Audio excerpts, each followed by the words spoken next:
So what we're going to look at next, now that you've seen the movie, is how to solve for acceleration from a velocity over time graph. That's when we have velocity on the y and time on the x. So first thing is the graph that we want is this one. It's got velocity on the y and time on the x. And in this example, Mateo was bowling, and for a while he was standing still. But then he started to speed up, and then at the very bottom, he pushed the ball. Now just remember, it's going in the negative direction because, well, he was running this way, which on the coordinate plane is in the negative x direction. So don't mind the negative slope. This isn't slowing down. The slope's actually increasing as he's going forward. It's just in the negative direction.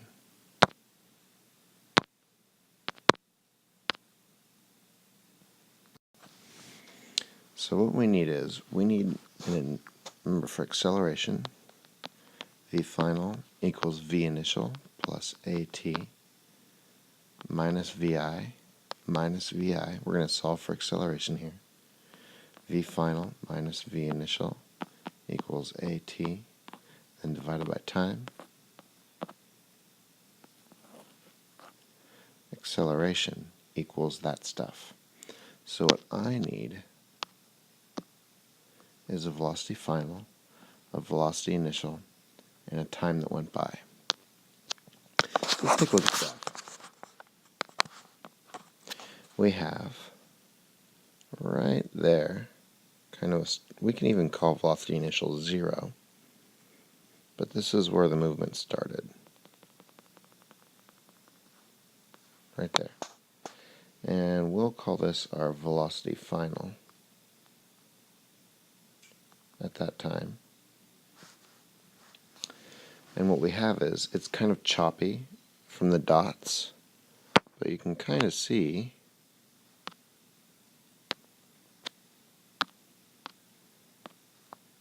is this kind of a trend line.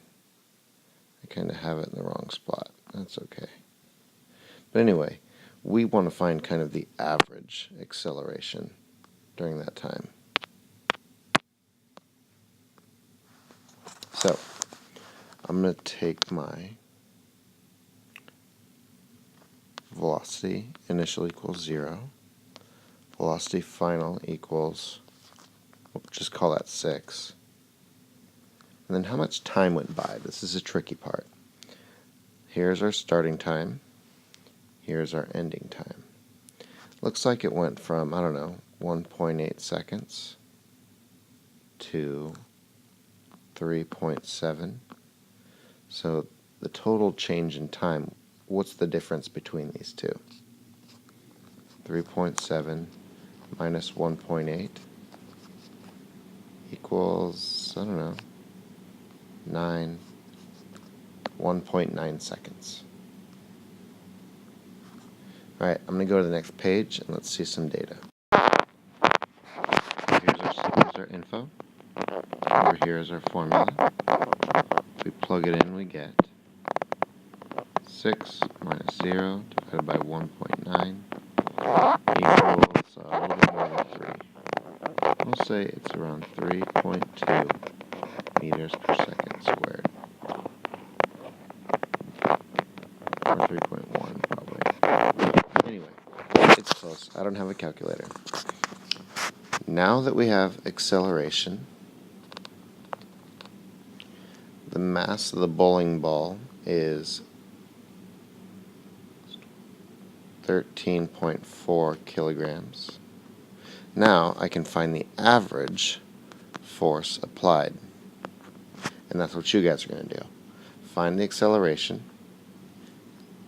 find the mass,